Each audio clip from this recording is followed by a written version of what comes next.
Hey, it's Charlie Gaudet here. Now, I've made it my life's mission to study the differences between those people who seemingly get it, and I'm talking about people like Elon Musk and Jeff Bezos, Bill Gates, and Richard Branson, to name a few, and those who go about their lives wondering what the quote-unquote other side knows that they don't.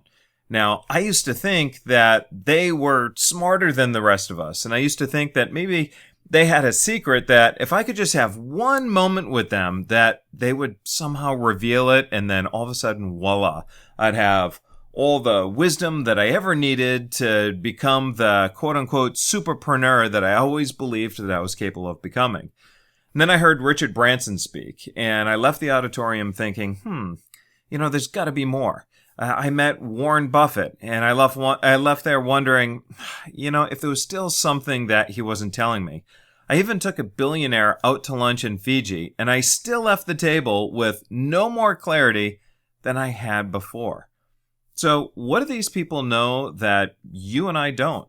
Well, that's the topic of today's video.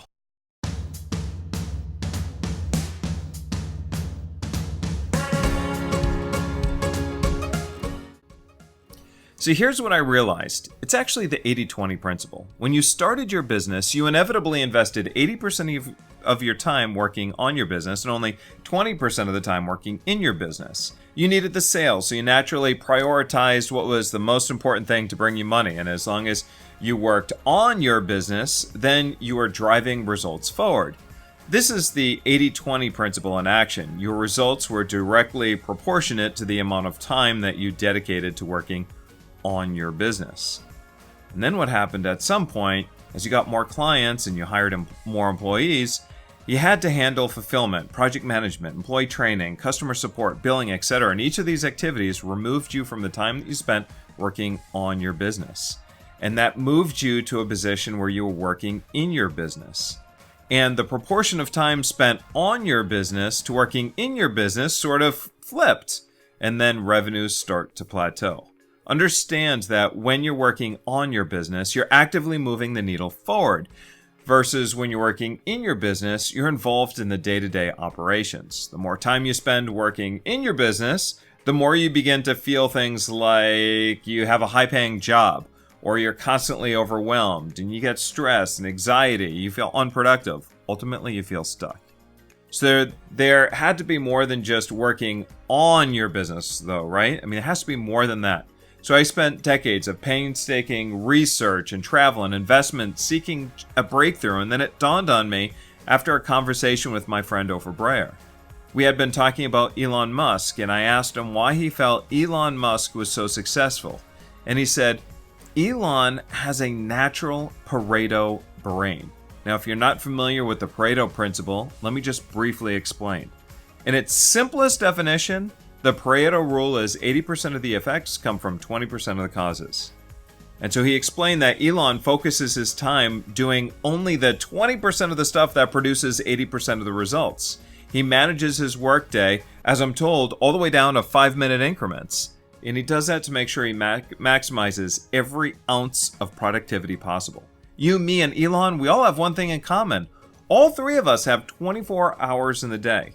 But the biggest differentiating factor between the three of us is what we do with that time.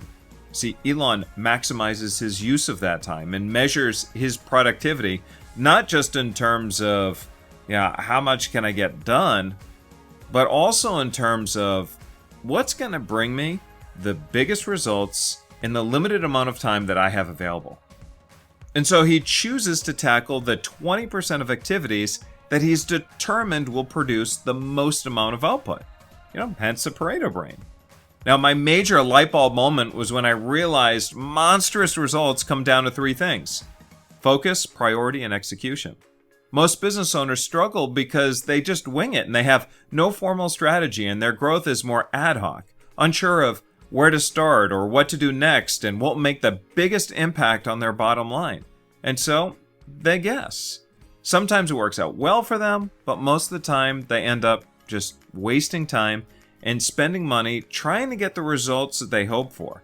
That's why it's really, really important to have clarity and focus. You must know exactly where you are and where you want to go. and clearly identify that gap that's holding you back. And then from there, you prioritize. The 80-20 principle, it's really a simple strategy, but has life-altering results. So harness that power of 20%, at least see what happens. This is Charles